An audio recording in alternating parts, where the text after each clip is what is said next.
Assalamu alaikum warahmatullah. Yan wayar fatan kuna lafiya, alheri ya kai muku. Taron Majalisar Ɗinkin Duniya da ake yin shi na kowace shekara, wanda har ƙasar mu Nijar ya zamanto ita ce aka bata kujera na girmamawa na farkon kujera wanda za su zamna. Taron na an fara shi ne tun ranar 9 ga wannan wata na September. Amma manyan magana, babban abubuwa wasu a tantamna su ne daga gobe ranar 22 zuwa ranar 30. To a wannan taron menene abubuwa masu matuƙar muhimmanci wanda ya kamata mu jira mu saurara daga shugabannin ƙasashe kuma da ministrori ko prime minister ko kuma ministan harkokin waje a wannan taro na shekara 80 na Majalisar Ɗinkin Duniya.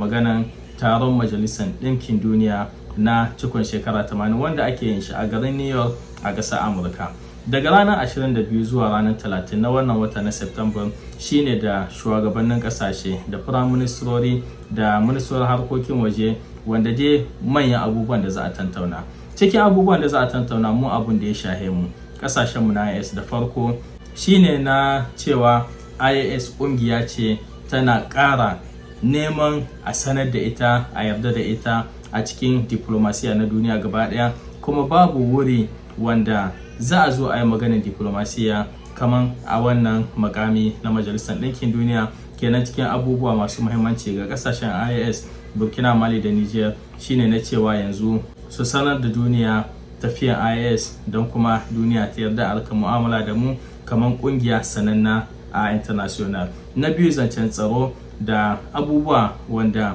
mun gani IAS kullum suna kokari su kawo tsaro, amma kuma ya tabbatar da cewa akwai a hannun kasashe da yawa wanda suna tallafa ma 'yan ta'adda, har ma faɗan Mali da Algeria lokacin ma da Algeria ta buge ma Mali jirgin bisanta, wanda kuma har Mali ta kai karan nan, amma Algeria ta ita ce ta je wai kotu da a yi shari'a bisa wannan maganan. Kenan akwai maganan tsaro, akwai maganan cewa IAS dole su yi magana haƙƙinsu na samun hanyoyi don su rika kawo kayayyakin kasuwanci kuma su hidda kayayyakin kasuwanci a sababin cewa su kasashe ne da basu da toku. Akwai azazzun ka'idodi na Majalisar Ɗinkin Duniya wanda suke tabbatar da cewa kasashen da basu da teku to dole ne in wasu ƙasa a kusansu suna da teku su bar musu hanyoyin zuwa ɗaukan kayansu ko kuma hidda kayan kasuwancinsu ta hanyar ruwa. Misali kenan Benin, Niger dole ne Benin ta barta ta rika hidda kayanta kuma ta rika kawa. Misalin Mali da Cote d'Ivoire ko kuma Burkina da Cote d'Ivoire ko kuma Mali da Algeria, duk da cewa suna fada, ko kuma Mali da Mauritania, akwai wannan magana za su yi na cewa a sauƙaƙa shiga da fita na harkan kasuwanci ga ƙasashenmu na IAS, da ƙara bayyana kuma ƙasashenmu na IAS na cewa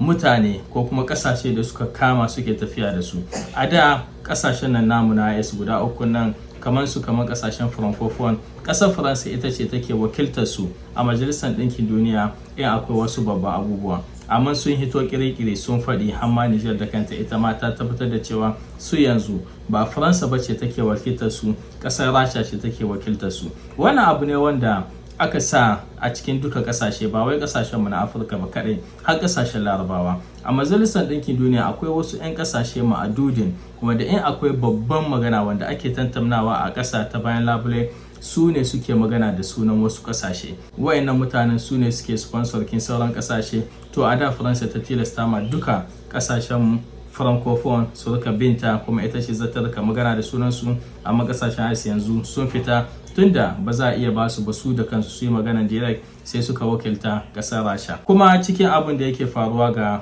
kasashe namu na Afirka ta yamma, akwai maganan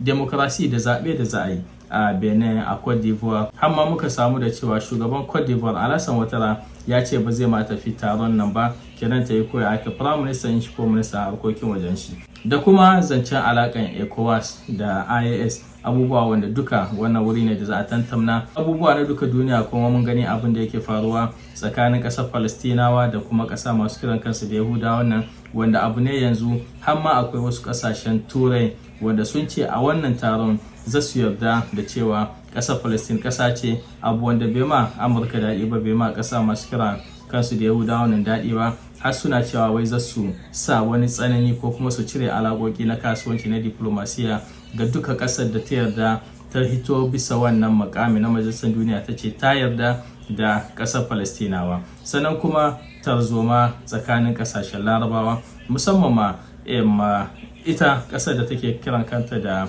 Yahudawa da kuma ƙasar Misra da cewa ta aika sojoji a bakin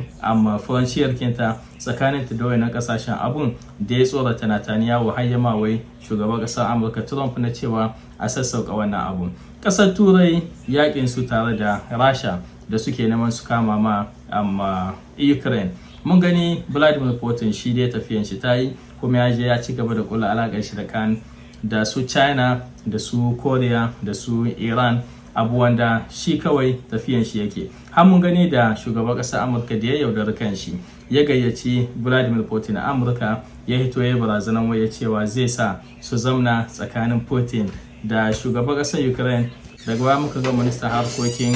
ƙasar Rasha ya hito ya ce wannan magana ta Trump shine yake haukan shi, kuma Putin ya ci gaba da gashin shi, kuma Turawa yanzu suna neman ya ne za su yi, ko su tsaye da yakin nan ko su ci gaba da yi, amma shi kuma Trump yana neman ya jaye daga wurin. Abu da yawa yake faruwa daga Middle East, ƙasashen Larabawa.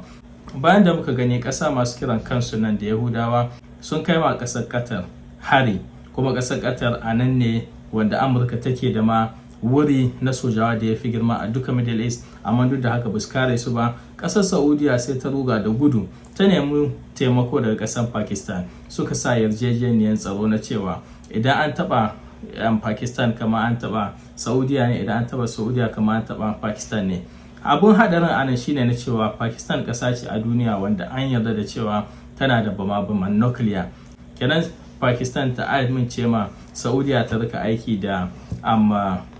kayan yakinta, abu ne mai haɗari, abu ne mai ban tsoro, kuma abu ne wanda ga Saudiya yana iya kare ta, tunda ta yi su ma gobe ƙasar Amurkan da take kare su ta bar wuri don Isra'ila ta zo ta yi musu bugu a wani wuri. Shi yasa suka ruga da gudu suka haɗa gwiwa da ƙasa wanda batta ma shiri ko da Amurkan ko kuma da ƙasa masu kiran kansu da Yahudawa. Nan abubuwa ne na siyasa da yawa wanda za su tantamna, zan muka kawo muku insha Allah dalla cikin bayanai abubuwan da za su faru a cikin wannan satin. Sai mu haɗu da ku insha Allah a sauran labaruka. Allah ya kama mana, Allah ya samu dace.